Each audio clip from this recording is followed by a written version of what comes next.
രാജ്യത്തിന്റെ ആദ്യ മനുഷ്യ ബഹിരാകാശ ദൌത്യമായ ഗഗൻയാൻ പദ്ധതി അന്തിമഘട്ടത്തിലേക്കെന്ന് ISRO. പേടകത്തിന്റെ സുരക്ഷാ പരീക്ഷണങ്ങൾ ഉടൻ തുടങ്ങുമെന്ന് ISRO inertial systems unit director Joji S Chaman Janam ടിവിയോട് പറഞ്ഞു. ജനം എക്സ്ക്ലൂസീവ് ആദ്യം പ്രതികരണത്തിലേക്ക്. And the work for the G1 mission, that is the first mission, is already completed, and the testing is going on currently. And for the other second crew module, the activities are in full swing, and all the designs are completed, and we are in the fabrication stage, and fabrication activities are also in progress. വിവരങ്ങളുമായി ജ്യോതിഷ് ജനാർദ്ദനൻ ചേരുകയാണ് തലസ്ഥാനത്ത് നിന്ന്. ജ്യോതിഷ്, വളരെ പ്രതീക്ഷ നൽകുന്ന ഒരു പ്രതികരണമാണ് അദ്ദേഹത്തിൻ്റെത്.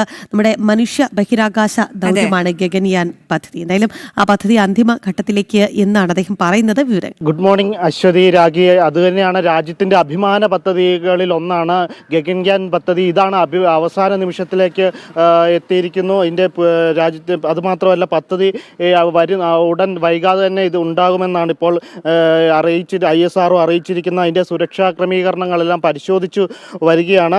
കൂടാതെ വിക്ഷേപണ വാഹനത്തിൻ്റെ സുരക്ഷയും പരിശോധിച്ചു വരികയാണ്. വൈകാതെ തന്നെ ഉണ്ടാകുമെന്നാണ് ഇപ്പോൾ അറിയിച്ചിരിക്കുന്നത്. മാത്രമല്ല, ഇന്ത്യൻ ഗഗൻയാൻ മനുഷ്യരെ, അതായത് ഗഗൻയാൻ പദ്ധതിയെ സംബന്ധിച്ചിടത്തോളം മനുഷ്യനെ ബഹിരാകാശത്ത് എത്തിക്കുന്ന ഒരു പദ്ധതിയാണ്.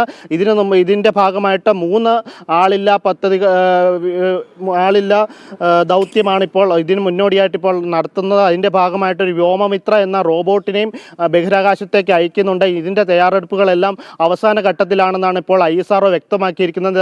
എന്താണേലും മറ്റ് രാജ്യങ്ങളെ അപേക്ഷിച്ച് ഇന്ത്യക്ക് ഏറ്റവും അഭിമാനിക്കാവുന്ന ഒരു നിമിഷത്തിലേക്കാണ് ഇപ്പോൾ രാജ്യം കടന്നുകൊണ്ടിരിക്കുന്നത്. അവസാന ഘട്ട ഒരുക്കങ്ങളാണ് ഇപ്പോൾ പുരോഗമിച്ചിരിക്കുന്നത് എന്നാണ് പറയുന്നത്. മാത്രമല്ല, ഇത് സംബന്ധിച്ച് ഗഗൻയാൻ പദ്ധതിയുമായി ബന്ധപ്പെട്ട് സുരക്ഷയെ സംബന്ധിച്ചുള്ള വിക്ഷേപണ വാഹനത്തിൻ്റെ സുരക്ഷയുമായി ബന്ധപ്പെട്ടുള്ള പരിശോധനകളാണ് ഇപ്പോൾ നടത്തി വരുന്നതെന്നാണ് ഇപ്പോൾ ഗഗൻയാനുമായി ബന്ധപ്പെട്ട് ഇപ്പോൾ ISRO വ്യക്തമാക്കിയിരിക്കുന്നത്. എന്താണേലും രാജ്യത്തിന്, അതുപോലെ ഭാരതത്തിന് അഭിമാനമായ ഒരു നിമിഷത്തിലേക്കാണ് ഇപ്പോൾ ISRO കടന്നിരിക്കുന്നത്.